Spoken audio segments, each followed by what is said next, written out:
आगे दरबार में जितने भी भगत बैठे हैं ग्वालियर से और आसपास से, दिल्ली का एक छोटा सा परिवार आपके जैसा युवा भाई YouTube पे भजन सुन लिए और दीवाना हो गया खाटू श्याम जी का। जरूरी नहीं कि ये खाटू वाला 30 साल की सेवा के बाद मिलेगा, ये तो 2 मिनट में मिल जाता है, बस प्रेम से पुकारने की देर है। 2 मिनट में अब वो युवा भाई नहीं जानता खाटू श्याम जी कहाँ है, कोई धर्मशाला नहीं जानता, कोई 11-12 नहीं जानता, बस दिमाग में एक बात बैठ गई कि खाटू जाना है। गूगल में नेविगेशन में खाटू श्याम जी डाल दिया और गाड़ी में बैठ के धर्मपत्नी को साथ बिठा के 6 महीने का बच्चा हाथ में लेकर खाटू श्याम जी की ओर चल खाटू पहुंच गया। खाटू पहुंचा रात के 1-1:30 बजे। शाम कुंड के बाद एकादशी के अलग दिन अगर आप जाएंगे तो थोड़ा सुनसान एरिया रहता है, कम आवाजाही होती है लोगों की। वहीं किसी धर्मशाला में कमरा ले लिया, 2 आदमी और एक औरत जो लुटेरे थे उनको लूटने की नीयत से उनके पास पहुंच गए। बोले भाई साहब, परख लिया उन्होंने, पहली बार खाटू आया। बोला भाई साहब निशान नहीं चढ़ाना क्या? बोला ये क्या होता है? बोला रिंगत से खाटू निशान चढ़ता है। पता है खाटू में आने का कितना महत्व है उसका? जो वो निशान चढ़ाने की सोच भी लेता है उसको बाबा मिल जाते हैं। लुटेरों की बात भी सच्ची हो गई, लुटेरों की बात भी सच्ची हो गई। बोला ऐसी बात है तो 5 मिनट रुको, मैं अभी तैयार होके आया। सिर्फ सोचा था कि निशान चढ़ाऊंगा, धर्मशाला में वापस जाने लगा, एक फटने पे कोई बाबा जी बैठे थे। बोले बेटा कहाँ जाता है? बोला बाबा जी निशान चढ़ाने जा रहा हूँ। बोला मत जा, वो लुटेरे हैं, रात को 2 बजे कौन सा निशान चढ़ता है? नौजवान खून और नौजवान दिमाग जल्दी से समझता नहीं है, जो ठान लेता है करके छोड़ता है। बोला बाबा जी खाटू सोने के लिए थोड़ी ना आए, आपकी उम्र हो चुकी है, आप सो जाइए, मैं निशान उठाने जा रहा हूँ। अपने 6 महीने के बच्चे को और धर्मपत्नी को साथ ले लिया। जैसे कमरे से बाहर आया वो बाबा जी भी तैयार मिले, कुर्ता पजामा पहन के। भगत ने पूछा क्या बात बाबा जी, आप तो मुझे मना कर रहे थे चढ़ाने के लिए निशान, अब आप भी तैयार हो गए। मैंने एक बात कही थी कि लुटेरों की बातें भी सच्चा कर देता है सामने। वो बाबा जी बोले मैं भी तेरे साथ चलूंगा। बोले क्यों? बोला ले जा, तेरी रक्षा करूंगा, चिंता मत कर, तेरे साथ चलता रहूंगा। अब वो 2 आदमी और एक औरत जो लुटेरे थे उन्होंने भी रिंगत से निशान उठा लिया और इसने भी 6 महीने के बच्चे को हाथ में लेके, धर्मपत्नी को साथ में लेके निशान उठाया और बाबा जी साथ हो गए। जब बुजुर्ग साथ होता है तो बड़ी से बड़ी नेगेटिविटी आपके घर से चली जाती है साहब। और जब कोई बुजुर्ग आदमी आपके साथ चलता है तो जल्दी से कोई आपके ऊपर उंगली नहीं उठा सकता। ऐसे ही जब वो बुजुर्ग साथ चलने लगे तो वो लुटेरे बुजुर्ग को देखकर भाग गए। बोले नहीं, अब अपनी बात नहीं बन सकती। लेकिन वो बाबा जी ने उनका पीछा नहीं छोड़ा। टोल टैक्स के पास आके रात के 3 बज गए। बाबा जी को देखकर दोनों धर्मपत्नी और उसका पति घबरा गए। बोले ये बुजुर्ग कहीं लुटेरा तो नहीं है? बाबा जी ने कंधे पे हाथ रखा। बोले बेटा चिंता मत कर, तुझे दर्शन भी करवाऊंगा और तेरी खाटू में अच्छी व्यवस्था भी करवाऊंगा, चिंता मत कर। वो बाबा जी उस परिवार को मंदिर के अंदर तक दर्शन करवा के तोरण द्वार पे आके बोले अब मैं जाऊं? तो वो दिल्ली का भगत बोला प्रभु जाने से पहले कोई कमरा तो दिलवा जाओ किसी धर्मशाला कहीं और दिलवा दो। बाबा जी के मुख से आवाज आई, जा रहा हूं लेकिन जाने से पहले सुन ले, खाटू का इंसान तो क्या जानवर भी मुझे जानता है। तू जाकर कहीं भी खड़े हो जाना, तुझे कमरा मिल जाएगा। दिल्ली का लोग थोड़ा सा सोचते ज्यादा है, जल्दी से बोल देते हैं। तो दिल्ली के भगत ने बाबा जी को जाते जाते पूछ लिया, जिसने इतनी मदद करी है, आप कहीं खाटू वाले श्याम जी तो नहीं हो? बाबा जी मुस्कुराए और चल दिए। यही बात कहना चाहता हूं प्यारे, जब लुटेरों की बात सच्ची कर सकता है तो प्रेमियों की बातें क्यों नहीं सच्ची करेगा। भीगी पलकों ने खूब ढूंढा, उसने उस दिल्ली के भगत ने खूब ढूंढा कि कहीं मुझे मिल जाए, दोबारा दिख जाए। लेकिन चमत्कार तो कभी कभी होता है। तब उस भगत ने आवाज दी, क्या हुआ प्रभु जी? अरे इधर कहाँ जा रहा? कौन मना कर रहा है? इधर आ, इधर बैठ। दरबार के पास लेके आओ किसी को, दरबार से दूर क्यों भगा? बैठो, यही बैठो।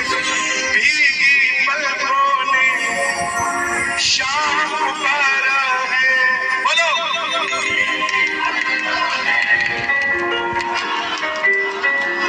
कहाँ हो सावरिया, कहाँ हो सावरिया, वो मुझे तेरा सहारा है। भीगी पलकों ने, आओ जरा मिलकर कौन कौन बुलाएगा बाबा को?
सागर से एक भगत आया हुआ था, मध्य प्रदेश में सागर पड़ता है।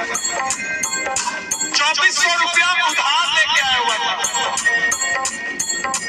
मुझे बोला कि नैया जी 2400 रुपये उधार लेकर आया, पता नहीं कब तक चुका पाऊंगा, लेकिन इतना भरोसा जरूर है इसके लिए उधार लेके आया हूं तो ये उधार भी जरूर करेगा।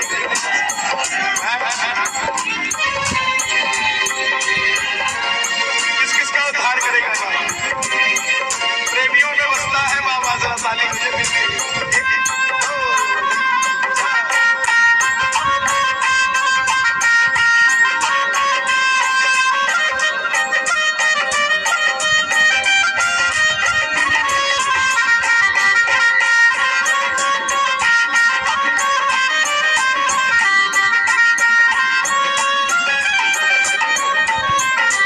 कितना सताओगे हमें, कितना रुलाओगे, कितना सताओगे हमें, कितना रुलाओगे।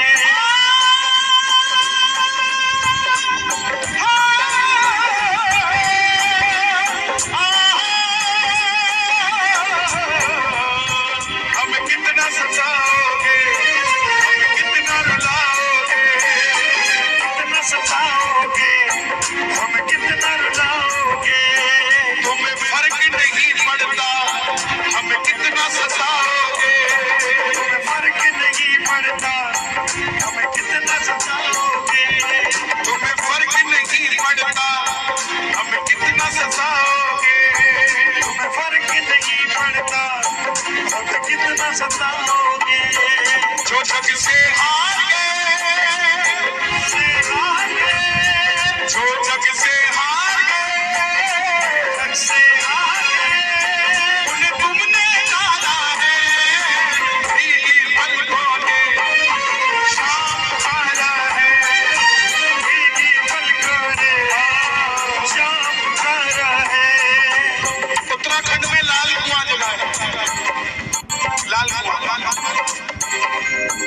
4 साल की बच्ची डॉक्टर को दिखाने गया, 14 mm का छेद गरीब आदमी। डॉक्टर बोला 9 लाख रुपए लगेंगे, ठीक कर देंगे। पैसे का कोई सिस्टम नहीं था। आ गया निराश हो, 2 साल तक डॉक्टर के पास ही नहीं गया। मन में आ गया कि खाटू जाके आऊंगा, यात्रा आ रही है 19 सितंबर को। जाने से पहले डॉक्टर को चेक कराने चला गया कि डॉक्टर साहब चेक करके देखो कहीं बच्ची को कोई तकलीफ ना आ जाए। डॉक्टर बोला इको करना पड़ेगा, हार्ट चेक करना है। बोला करो। इको किया, डॉक्टर बोला जाओ। भगत डर गया कि डॉक्टर ने जवाब दे दिया। डॉक्टर बोला जाओ, 14 mm का छेद था, 4 mm का रह गया, कोई तकलीफ नहीं है, ना कोई ऑपरेशन कराने की जरूरत है।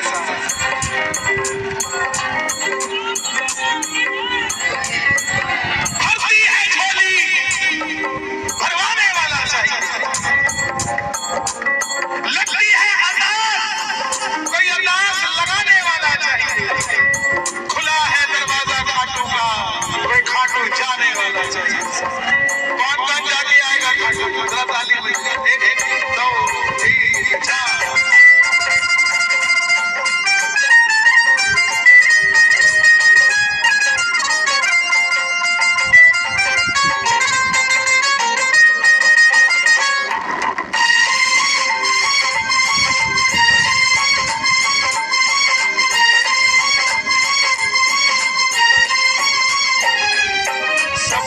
तुम्हें माना है, तुम्हें अपना माना है, सब कुछ तुम्हें माना है, तुम्हें अपना माना है। देखो जिनका अपना था ना वो रुके हुए हैं। रुकता वही है ना जिसका खुद का सामान होता है। बोला नहीं कोई ले जाएगा, ले जाएगा, खड़ा रहूंगा मैं नहीं छोड़ूंगा। तो ये आप सब बैठे हो ना, हजारों की भीड़ में बैठे हो।